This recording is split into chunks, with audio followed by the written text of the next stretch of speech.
নমস্কার, আপনারা সবাই কেমন আছেন? আপনাদের সবাইকে স্বাগত জানিয়ে আমি চলে এসেছি আরও একটি নতুন রান্নার ভিডিও নিয়ে। তো চলুন শুরু করা যাক। আজ আমি বানাবো বাঙালিদের প্রিয় একটি খাবার, আলু পোস্ত।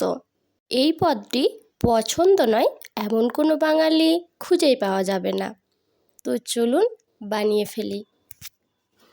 তার জন্য আমি এখানে 3 থেকে 4টি মাঝারি সাইজের আলু ডুমো ডুমো করে কেটে নিয়েছি।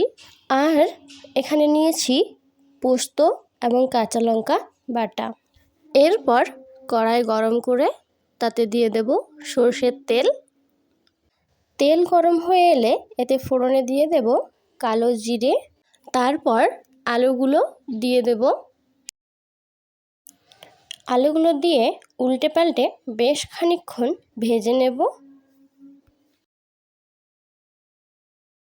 কিছুক্ষণ ভেজে নেবার পর জল দিয়ে ঢাকা দিয়ে রেখে দেব সেদ্ধ হওয়ার জন্য।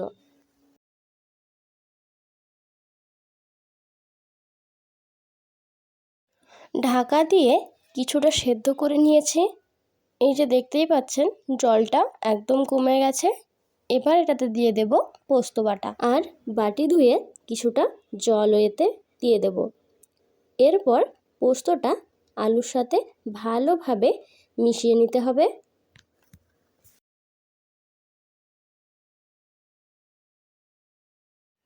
আলুর সাথে পোস্তটা ভালোভাবে মিশে গেলে এবার দিয়ে দেব পরিমাণ মতো নুন ও কিছুটা জল এবং ভালো করে এগুলো মিশিয়ে ঢাকা দিয়ে রেখে দেব আরও কিছুক্ষণ। ঢাকাটা খুললে দেখা যাচ্ছে পোস্ত থেকে তেলটা ছেড়ে দিয়েছে। এরপর এটি ভালো করে নেড়ে আলুগুলো একটু ভেঙে দেব যেন পোস্তটা একটু জমাট ও ঘন হয়ে যায়।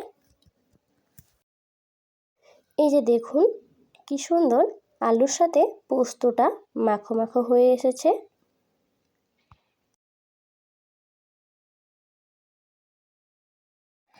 এবার ওপর থেকে 1 চামচ মতো কাঁচা সর্ষের তেল ছড়িয়ে দেব এবং দিয়ে দেব একটি চেরা কাঁচা লঙ্কা এবং ভালোভাবে আবারও কিছুক্ষণ মিশিয়ে নেব। তাহলেই তৈরি আমাদের আলু পোস্ত। এবার পাতের ধারে পরিবেশন করে ফেলুন একদম মাখো মাখো আলু পোস্ত। ভিডিওটি ভালো লাগলে একটি লাইক, কমেন্ট ও শেয়ার করে দেবেন। আরও নতুন রান্নার ভিডিও দেখার জন্য চ্যানেলটি সাবস্ক্রাইব করে দেবেন। আজ আসি, আবার দেখা হবে অন্য কোনো নতুন রান্নার ভিডিও নিয়ে। ততক্ষণ ভালো থাকবেন, সুস্থ থাকবেন। ধন্যবাদ।